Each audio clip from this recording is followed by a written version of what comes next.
Please, I beg you. Let's get a divorce and just get out. I've inherited the condo and you're no longer of any use to me. Saying this, my husband, Landon, got down on his knees. Being happy after hearing what my husband had to say, I took something out of a drawer. Yeah, sure. Here are the divorce papers. I left immediately, just as my husband wanted. My name is Allie. I am a 34-year-old office worker.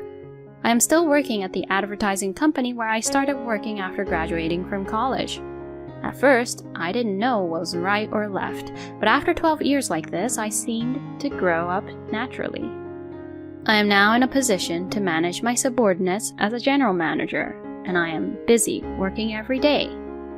I love my job very much, so I can work as much as I want. Before I knew it, I was neglecting my private life. It's about time for you to stop being a workaholic. You can't continue to be a workaholic. A good friend of mine, Amy, said to me, "It's career women like you, Allie, who are declining birth rates in this country, you know." I thought it was fine to be single for the rest of my life. But when my friend who had 5 children said that to me, I began to seriously think about partners and marriage. Hey, do you want me to get married after all, Mom? Huh? What's the matter? Do you have a fever or something? What? No, I don't. I explained to my mother what Amy had told me and said I wanted to know what my parents thought. My mother laughed and said, I wasn't expecting much from you. And then added, "But the thought of you as a bride and the child you will give birth to makes me excited." I knew it. Of course, it's about my beautiful daughter. Anything would make me happy. Well, but my son is already married and they just had a baby, so it's fine, you know. Ah, that's true. I have a younger brother, 4 years younger than me, who has already been married for 3 years and has 1 child. He and his wife work together, so their income is very stable and they have a happy family. Looking at my brother's family, I certainly think marriage is a good idea. But I have completely forgotten how to meet people.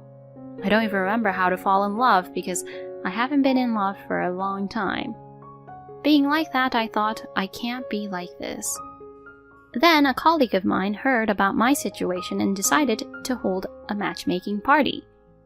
You and I are the only ones left, so let's just do our best in our own timing. My colleague said that to me. I guess she meant, don't be picky with men.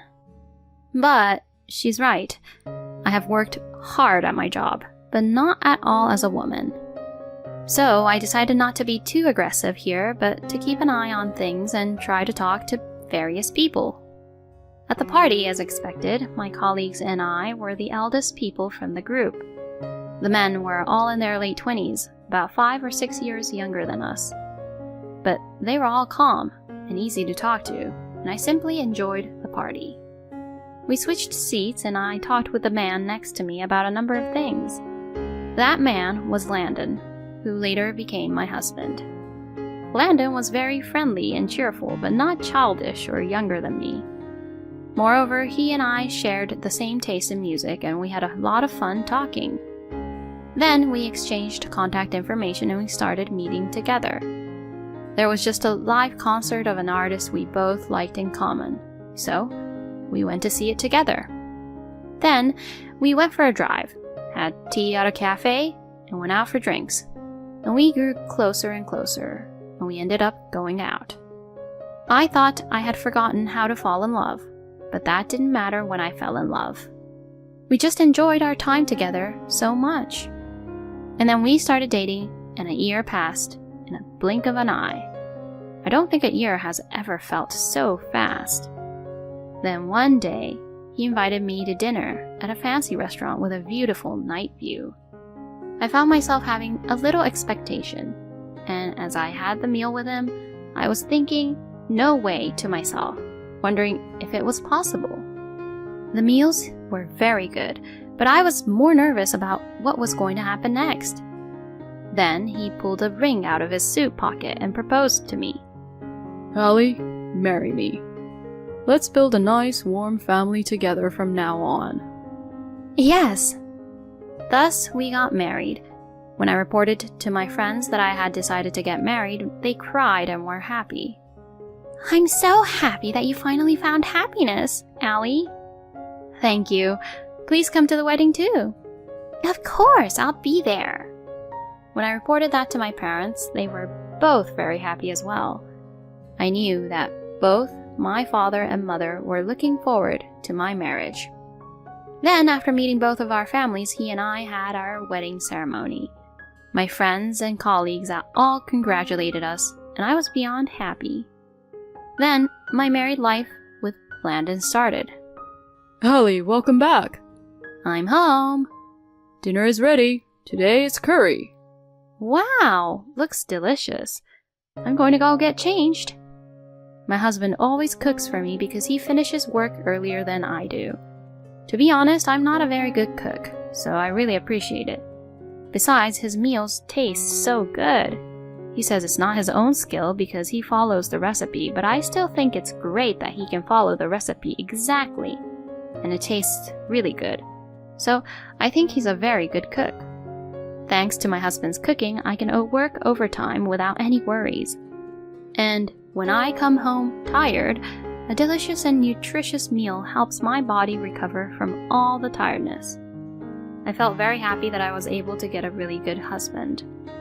I had no doubt in my mind that I would continue to enjoy my days with my husband, eventually have children, and build a warm family. However, about a year into our honeymoon, there was something that worried me.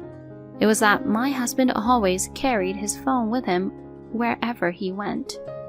Surely there are men like that, but my husband used to leave it on the table when we were first married, or go to the bathroom or bath with it where I could see it.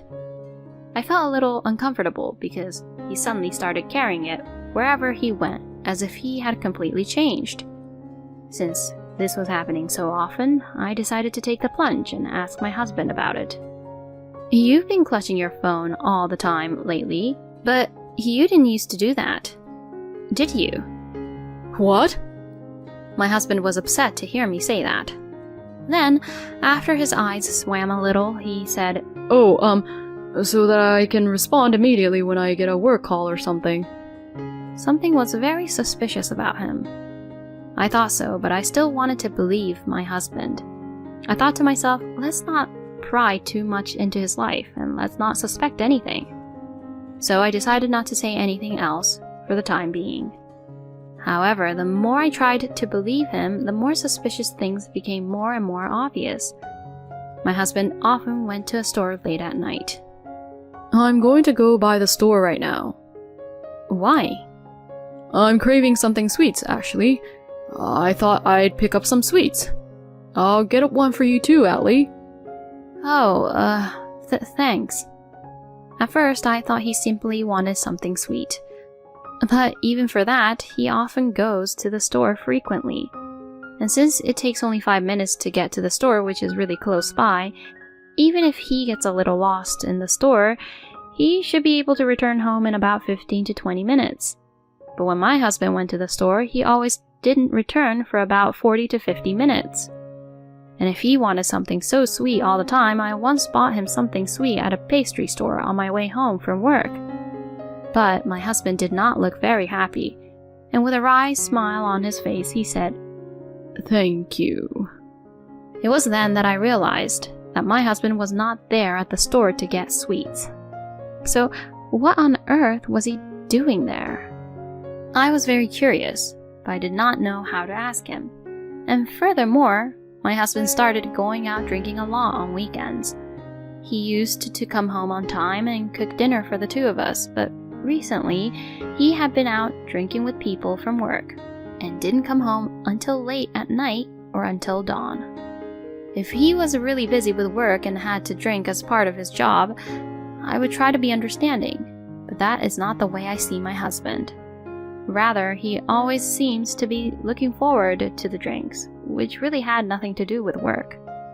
In this way, the number of points that seemed suspicious kept increasing, and I was concerned.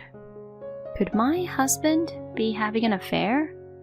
I couldn't help but keep these thoughts in my mind. I wanted to believe that it was not true. At that time, I was still in love with my husband, but he was still acting suspiciously. He kept his phone close to him, went to the store every night, and went out drinking on the weekends. I was very distressed because I was getting bothered.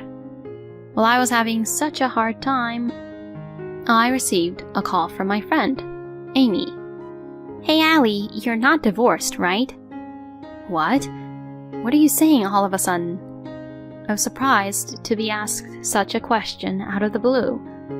And my friend said, "Your husband came to the real estate agency where I work." "What? To the real estate agency?" My husband has never talked about moving or building a house. Why would my husband go to such a place?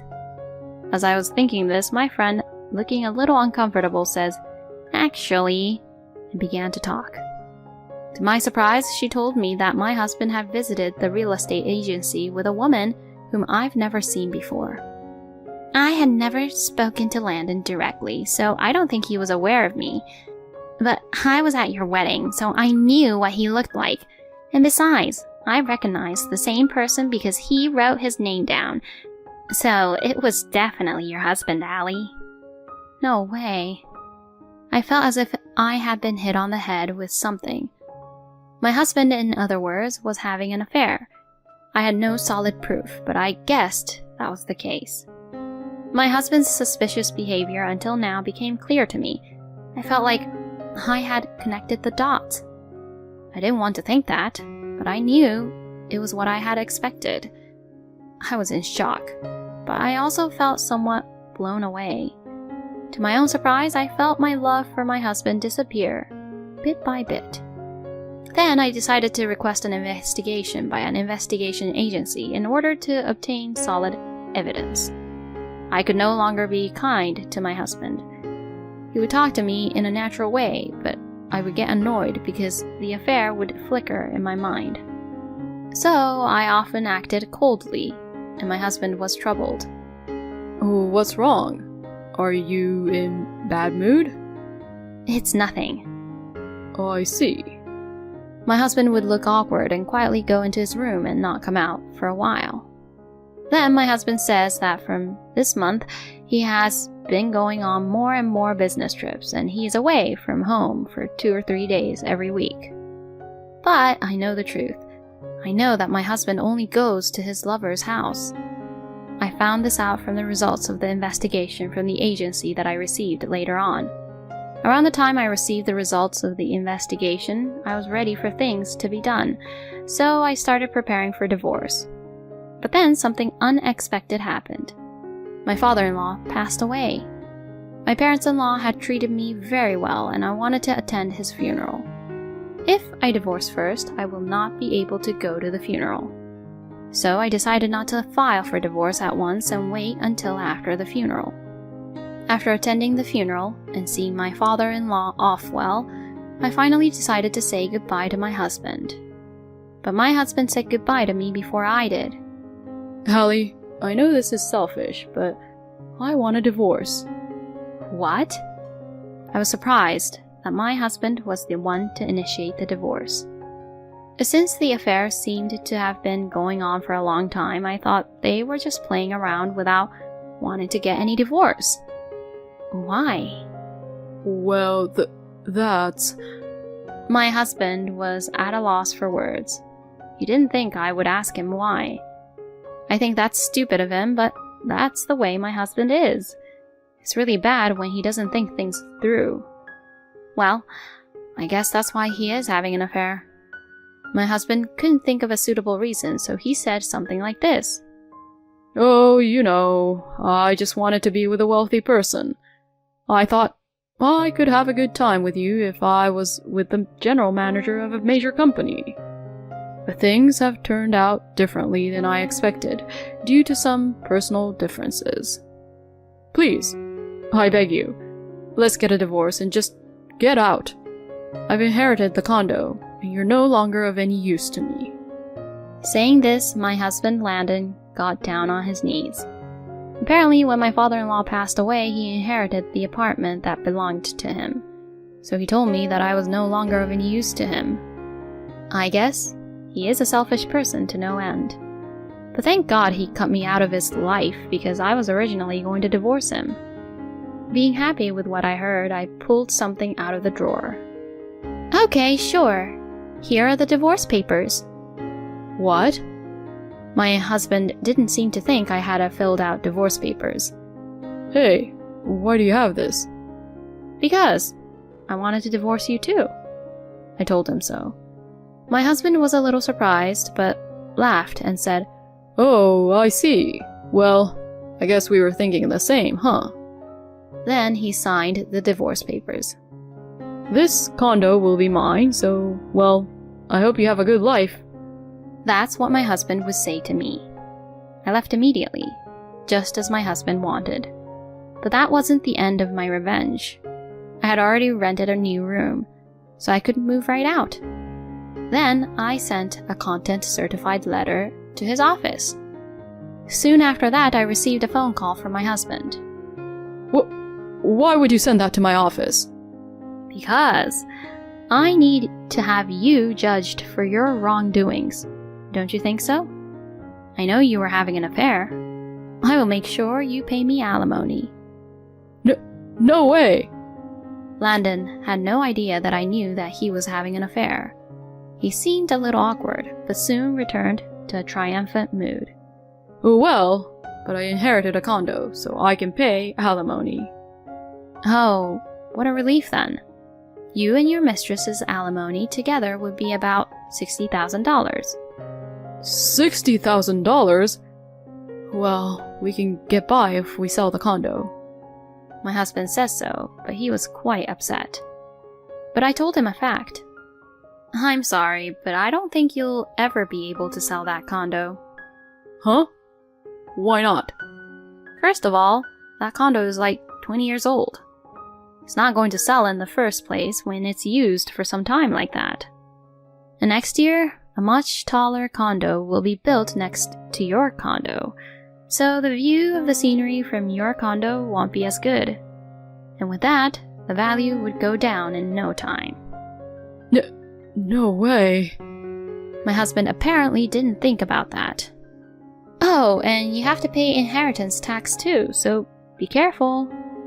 He didn't seem to have heard me and didn't respond. I decided I had enough and hung up the phone. Then, through my lawyer, I filed a claim for alimony against my husband and his mistress.